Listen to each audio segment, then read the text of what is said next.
Hello chers amis, et bienvenue sur notre chaîne où nous plongeons au cœur des derniers événements entourant le conflit en Ukraine. Non seulement nous vous apportons des mises à jour du champ de bataille, mais nous explorons également les enjeux géopolitiques et internationaux cruciaux liés à cette crise. Avant de plonger dans le sujet d'aujourd'hui, je tiens à saluer chaleureusement tous nos auditeurs du monde entier et un salut spécial à nos abonnés qui suivent notre chaîne avec diligence. Les derniers jours ont été particulièrement mouvementés sur la scène géopolitique internationale, notamment en ce qui concerne cette guerre en cours. Nous avons des mises à jour importantes pour vous, y compris le plan de paix très discuté qui a récemment fait surface. Ce projet, rendu public par l'agence ukrainienne Strana, fait des vagues, et nous allons le décortiquer pour vous aujourd'hui. Alors que nous entamons notre discussion, examinons certaines des déclarations audacieuses faites par Vladimir Poutine. Il refuse fermement de négocier directement avec Zelensky, du moins pour le moment. Cette position a suscité une série de réactions, non seulement de Zelensky, mais aussi de dirigeants comme Orban et Fico. Nous aborderons ces développements dans notre programme d'aujourd'hui. De plus, nous vous apporterons des mises à jour du champ de bataille, allant de Koursk à Zaporojye. Il y a beaucoup à couvrir, alors bienvenue à nouveau dans notre émission, et plongeons-y. Aujourd'hui, nous examinons un article publié sur Bloomberg le 29 janvier qui établit des comparaisons intrigantes. Il suggère que Donald Trump pourrait être assimilé à Poutine et Xi Jinping, qualifiant les trois d'impérialistes. L'article spécule que le monde pourrait être au bord d'une nouvelle conférence de Yalta, rappelant le rassemblement historique de 1945 en Crimée, où l'ordre post-Seconde Guerre mondiale a été discuté entre le Royaume-Uni, les États-Unis et l'Union soviétique. L'article postule que nous pourrions nous diriger vers un nouvel accord sur un ordre mondial post-guerre, un accord fondé sur le principe de la force, pouvant potentiellement conduire à un conflit entre les États-Unis, la Chine et la Russie. Selon l'article de Bloomberg, ce pacte entre impérialistes ne serait pas enraciné dans des perspectives idéologiques élevées, mais plutôt dans l'idée que la force fait le droit et que la coercition est un jeu équitable. Un tel scénario pourrait poser des problèmes aux nations plus petites prises au milieu. L'auteur de l'article, Andreas Klotzsch, dépeint les trois dirigeants, Trump, Poutine et Xi Jinping, comme des impérialistes poussés non pas par des idéologies identifiables, mais par une soif de pouvoir et d'expansion territoriale. Cette situation rappelle l'ère pré-Première Guerre mondiale. Reprenant les propos de l'ancienne secrétaire d'État Condoleezza Rice, l'article suggère que nous ne retournons pas à la guerre froide, mais entrons plutôt dans une période plus périlleuse. C'est un texte captivant et stimulant, et avec cela, nous préparons le terrain pour notre examen du plan de paix de Trump. Alors que de plus en plus de spectateurs nous rejoignent et participent au chat, nous tournons notre attention vers le plan de paix très attendu de Donald Trump. Ce plan que nous avons partagé sur notre chaîne Telegram il y a quelques jours expose une stratégie de 100 jours pour l'Ukraine, promettant une trêve pour Pâques et la paix pour le 9 mai. Cependant, il est encore incertain si le plan reflète fidèlement la réalité. Des rapports suggèrent que le document a voyagé des États-Unis vers l'Europe, puis vers l'Ukraine. En termes généraux, le plan implique une conversation téléphonique entre Trump et Poutine début février, suivie de discussions avec les autorités ukrainiennes. Sur la base de ces négociations, des décisions seront prises pour continuer ou suspendre le dialogue. Volodymyr Zelensky pourrait devoir abroger le décret interdisant les négociations avec Poutine, et une rencontre entre Trump, Poutine et Zelensky pourrait être en vue, potentiellement en février ou mars. Cependant, il n'est pas clair s'il s'agirait d'une réunion trilatérale ou de deux rencontres distinctes. L'objectif principal serait de discuter des principaux paramètres du plan de paix. Ce projet divulgué laisse entrevoir la possibilité de réunion entre Trump et Poutine, et Trump et Zelensky, sinon une rencontre à trois. Cependant, étant donné les récentes déclarations de Poutine, un tel scénario semble improbable. Le plan suggère également une conférence internationale de paix en avril, formalisant un accord entre la Russie et l'Ukraine, avec les États-Unis, la Chine et plusieurs nations européennes, et du Sud global agissant en tant que médiateur. Imaginez les États-Unis jouant le rôle de pacificateur dans un conflit auquel ils ont fortement investi militairement. C'est une perspective fascinante. De plus, le plan propose un échange de prisonniers sous la formule « tous pour tous » d'ici le 9 mai, coïncidant avec les célébrations de la journée de la victoire de la Russie, observées dans plusieurs anciennes républiques soviétiques comme le Bélarus et le Kazakhstan. D'ici le 9 mai, une déclaration devrait être publiée marquant la fin du conflit en Ukraine. Les mobilisations cesseraient et des élections présidentielles sont prévues pour la fin août. Cependant, cela soulève des questions. Zelensky permettrait-il de telles élections étant donné sa position actuelle précaire? Les sondages suggèrent que la popularité de Zelensky est en baisse, et il est incertain comment il naviguerait dans cette situation. Avec la loi martiale comme justification, Zelensky pourrait être réticent à modifier le statu quo. Le plan prévoit une fin des mobilisations et de la loi martiale, ouvrant potentiellement la voie à des élections, mais ce ne sont que des propositions à ce stade. Alors que nous abordons les derniers développements, il est crucial d'examiner les éléments finaux de cet accord proposé. Le plan stipule que l'Ukraine n'essaiera pas de reprendre les territoires déjà libérés par la Russie, ni par des moyens militaires ni diplomatiques. Cependant, l'Ukraine ne reconnaîtrait pas officiellement la souveraineté de la Russie sur ces territoires. Cela crée un scénario complexe, car la Russie est peu susceptible de céder ses territoires à l'Ukraine. Pourtant, le point le plus crucial de ce plan est que l'Ukraine ne rejoindrait pas l'OTAN et déclarerait sa neutralité. Cette décision pourrait être confirmée lors d'un futur sommet de l'OTAN, marquant un moment significatif dans ce conflit en cours. Alors que nous démêlons ces faits complexes, nous vous invitons à réfléchir.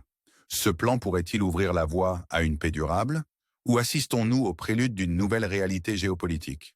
N'oubliez pas d'aimer et de vous abonner pour d'autres analyses approfondies et mises à jour.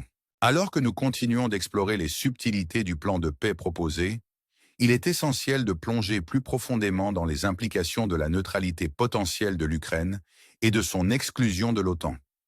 Cet aspect du plan est particulièrement significatif, car il souligne un changement fondamental dans le paysage géopolitique. L'idée que l'Ukraine déclare sa neutralité n'est pas seulement une manœuvre diplomatique, mais un recalibrage stratégique qui pourrait redéfinir son rôle sur la scène mondiale. Pour l'Ukraine, nation située à la croisée de l'Est et de l'Ouest, la neutralité pourrait offrir une voie vers la stabilité, libérée du tiraillement entre les puissances mondiales. Cependant, cette décision ne serait pas sans défi. Le contexte historique des aspirations de l'Ukraine à rejoindre l'OTAN ne peut être ignoré. Depuis des années, la perspective de l'adhésion à l'OTAN a été un phare de sécurité pour l'Ukraine, un bouclier contre les menaces extérieures. Pourtant, ce plan suggère un chemin différent, celui qui privilégie la paix par la neutralité plutôt que l'alignement avec des alliances militaires. Les implications d'un tel mouvement sont profondes. D'une part, cela pourrait atténuer les tensions et créer un environnement propice au pourparlers de paix. D'autre part, cela soulève des questions sur la sécurité à long terme de l'Ukraine et sa capacité à dissuader une agression potentielle sans le soutien de l'OTAN. De plus, la suggestion du plan de concession territoriale, où l'Ukraine n'essaierait pas de reprendre des zones sous contrôle russe, ajoute une couche supplémentaire de complexité. Ces territoires, riches en signification historique et culturelle, ne sont pas simplement des lignes sur une carte, mais font partie intégrante de l'identité nationale de l'Ukraine. L'idée de ne pas reconnaître la souveraineté russe sur ces zones, tout en ne les réclamant pas, présente un paradoxe diplomatique qui pourrait laisser les deux nations dans un état de lame politique. En disséquant ces éléments, il est crucial de reconnaître les ramifications géopolitiques plus larges. L'implication de puissances mondiales comme les États-Unis et la Chine en tant que médiateurs signale un passage vers un ordre mondial multipolaire où les conflits régionaux sont abordés par la collaboration internationale. Cette approche, bien que prometteuse, met également en lumière l'équilibre délicat des pouvoirs et la diplomatie complexe nécessaire pour naviguer dans de telles négociations complexes.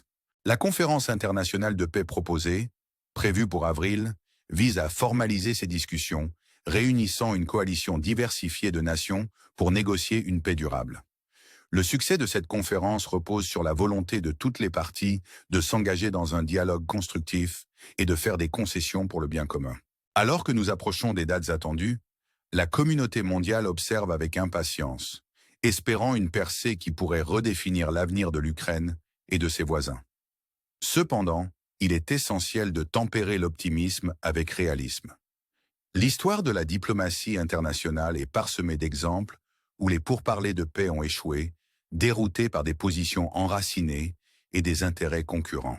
Le chemin vers la paix est rarement simple, et les défis à venir sont considérables. Pourtant, au milieu de l'incertitude, il y a de l'espoir. L'espoir que ce plan, avec sa vision audacieuse et ses objectifs ambitieux, puisse poser les bases d'une nouvelle ère de paix et de coopération. L'espoir que les leçons du passé puissent guider les négociations du présent vers un avenir plus stable et prospère. Alors que nous réfléchissons à ces possibilités, nous vous invitons à réfléchir sur les résultats potentiels de ce plan. Pourrait-il vraiment inaugurer une nouvelle ère de paix, ou n'est-ce qu'une accalmie temporaire dans un long et ardu voyage? Vos réflexions et vos idées sont inestimables, alors nous vous encourageons à les partager dans la section des commentaires. Et comme toujours, n'oubliez pas de vous abonner et de cliquer sur « J'aime » pour d'autres analyses approfondies et mises à jour sur cette situation en évolution. Restez à l'écoute alors que nous continuons à démêler les complexités de ce conflit et explorer les voies vers la paix dans notre couverture continue. Alors que notre exploration de cet ambitieux plan de paix touche à sa fin, il est crucial de considérer les implications plus larges pour l'Ukraine et la communauté internationale. La perspective d'une résolution, impliquant des manœuvres diplomatiques significatives et des réajustements géopolitiques, présente à la fois des opportunités et des défis. Un aspect clé de l'accord de paix proposé est le calendrier qu'il établit. Avec des étapes clés telles que la trêve de Pâques et la déclaration du 9 mai, le plan définit une feuille de route claire pour la désescalade. Ces dates, riches en signification symbolique, sont plus que de simples marqueurs sur un calendrier. Elles représentent des aspirations pour un nouveau départ et l'espoir de mettre fin à un conflit qui a causé d'immenses souffrances et instabilité. L'accent mis sur les échanges de prisonniers sous la formule « tous pour tous » souligne encore davantage la dimension humanitaire de ces négociations. La libération des prisonniers n'est pas seulement un geste de bonne volonté, mais une étape cruciale pour instaurer la confiance entre les parties en conflit. Cela sert de rappel qu'au milieu du jeu d'échecs géopolitiques, des vies humaines et des familles déchirées par la guerre restent au cœur de ces efforts. Cependant, le succès du plan repose sur la volonté politique et l'engagement de toutes les parties impliquées.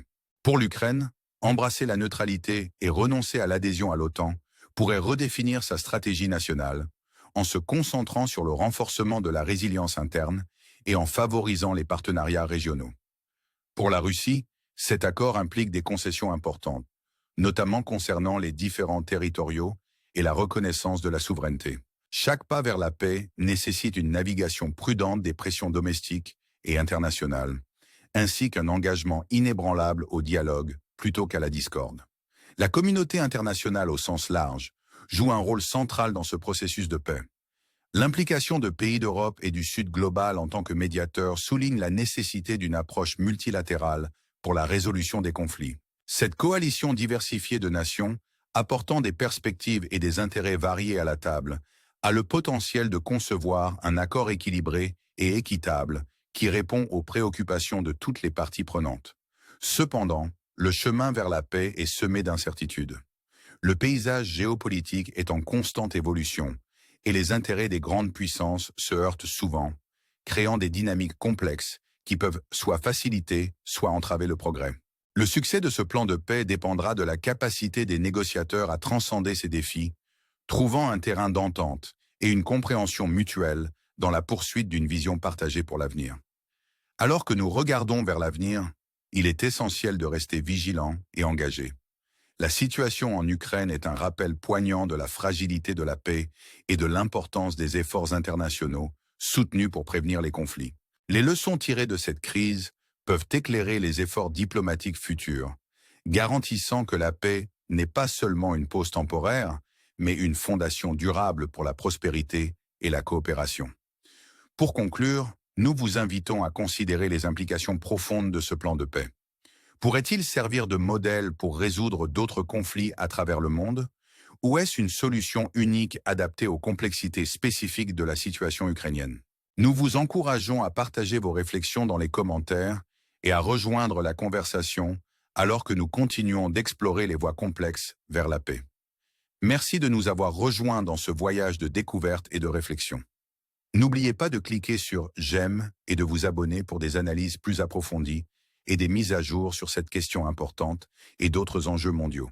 Ensemble, nous pouvons œuvrer pour un monde plus pacifique et compréhensif, un pas à la fois.